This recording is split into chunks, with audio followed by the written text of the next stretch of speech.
विधानसभा speaker Abdul रहीम राठौर के हस्तक्षेप के बाद नवनिर्वाचित 90 विधायकों को वेतन मिल गया है। हर विधायक को 1,60,000 रुपए प्रति माह के हिसाब से वेतन दिया गया है और इसी में सभी भत्ते शामिल हैं। और सरकार के गठन के बाद से विधायकों को वेतन के लिए लंबा इंतजार करना पड़ा है और गनीमत ये रही कि वेतन जारी करवाने में भाजपा के 29 सदस्यों का प्रभाव सबसे ज्यादा देखा गया। तो फिलहाल ये राहत भरी खबर बताते चले, जहां पर विधायकों को उनका वेतन जो है वो जारी कर दिया गया है। इस वक्त की बड़ी अपडेट आपके सामने, जहां पर आप देखिए जिस तरह से विधानसभा के अंदर अब्दुल रहीम राठौर के हस्तक्षेप के बाद जो नवनिर्वाचित 90 विधायक हैं उन्हें यहां पर वेतन मिल गया है। तो चलिए सीधा संपर्क करेंगे। इस वक्त हमारे सीनियर सहयोगी विनोद कुमार हमारे साथ जुड़ गए हैं।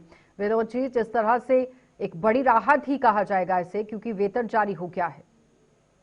बिल्कुल आशा, आपने ठीक है, वेतन सबका राइट रहता है। और 16 अक्टूबर को सरकार का गठन हुआ था, यानी शपथ ग्रहण समारोह हुआ था और 16 अक्टूबर से देखिए 16 नवंबर अब दिसंबर आ चुका है, तो 2 महीने का वेतन एक साथ मिला है।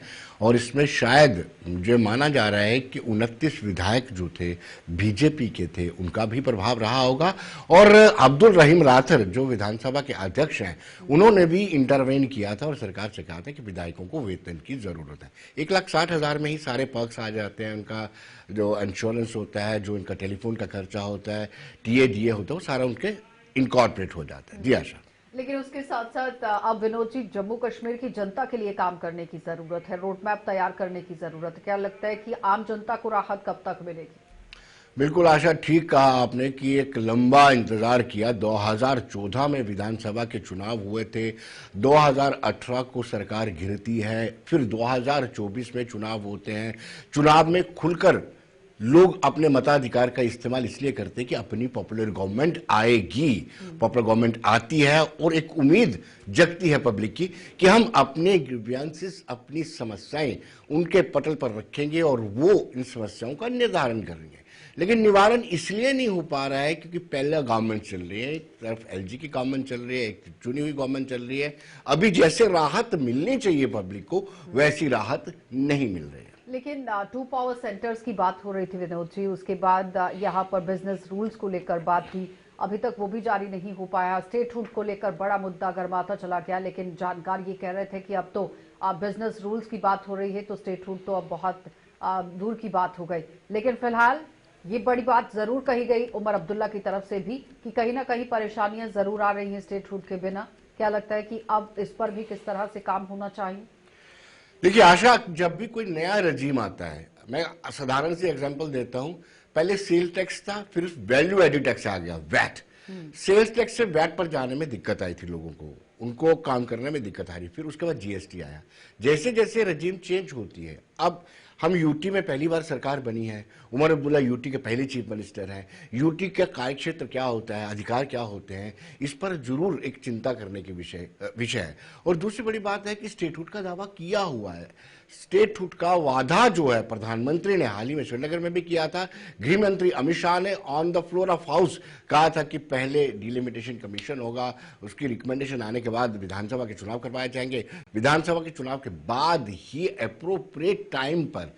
हालांकि सुप्रीम कोर्ट में भी सरकार ने जो हल्फनामा दिया उसमें यह लिखा है कि अप्रोप्रिएट टाइम पर स्टेटहुड का दर्जा दिया जाएगा। और पहली कैबिनेट जो हुई थी 18 अक्टूबर को पहली कैबिनेट होती है, उसमें भी जो जम्मू कश्मीर की काबीना है उस पर मुहर लगा के भेजती है कि हमें स्टेटहुड चाहिए। और खुद उमर अब्दुल्ला दिल्ली में जाकर के प्रधानमंत्री से भी मिलते हैं, गृह मंत्री से भी मिलते हैं, निर्मला सीतारमण से भी मिलते हैं, क्योंकि वो फाइनेंस मिनिस्टर निर्मला सीतारमण है। तो हो सकता है 90 विधायकों का वेतन जारी हो गया है और इस बीच में यहाँ पर मुद्दे काफी तरीके से हैं। भ्रष्टाचार का मुद्दा, बेरोजगारी का मुद्दा, डेली वेजर्स का मुद्दा, लोगों की मूलभूत सुविधाओं का मुद्दा, और इस बीच में लगातार नौकरियों को लेकर भी आपने देखा जो पहले हाल ही के समय में 575 पोस्टें यहाँ टीचर्स की जो निकाली गई थी वो कहीं ना कहीं सवालिए घेरे पर आ गई। उस पर भी काम करने की जरूरत है, क्योंकि आपको तो राहत मिल गई, लेकिन जनता को जितनी जल्दी अब राहत मिल जाए तो इस पर सोच विचार करना और काम करने की जरूरत है।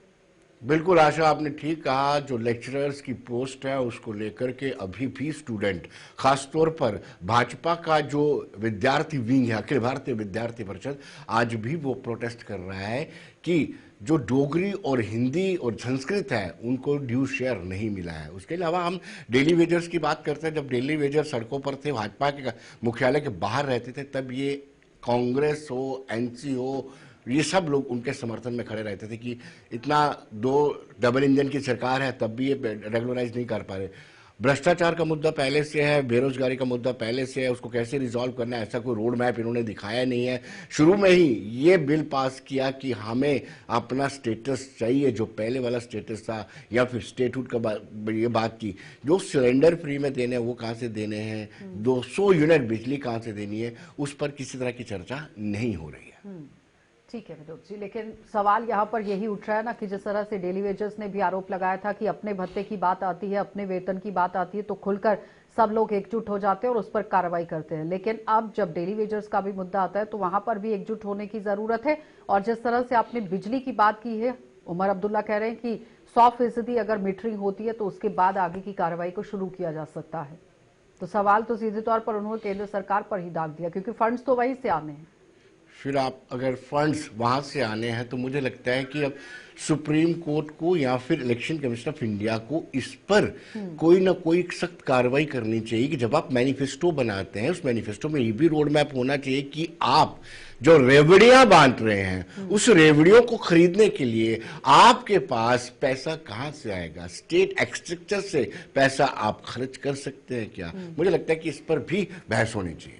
ठीक है, लेकिन एक सवाल जरूर रखा गया था कि जिस तरह से पार्लियामेंट के अंदर एक बड़ा आश्वासन दिया गया था कि राज्य का दर्जा बहाल होगा, उसी को मद्देनजर रखते हुए मैनिफेस्टो तैयार किया गया था। बहुत बहुत धन्यवाद विनोद जी जुड़ने के लिए। तो फिलहाल हमारे सीनियर सहयोगी हमारे साथ जुड़े हुए थे विनोद कुमार, जो पूरी जानकारी दे रहे थे कि किस तरह से जो वेतन है वो जारी कर दिया गया है, लेकिन अब सरकार को आगे का रोड मैप तैयार करने की जरूरत है। आम जनता को कैसे राहत मिली उस पर काम करने की जरूरत है।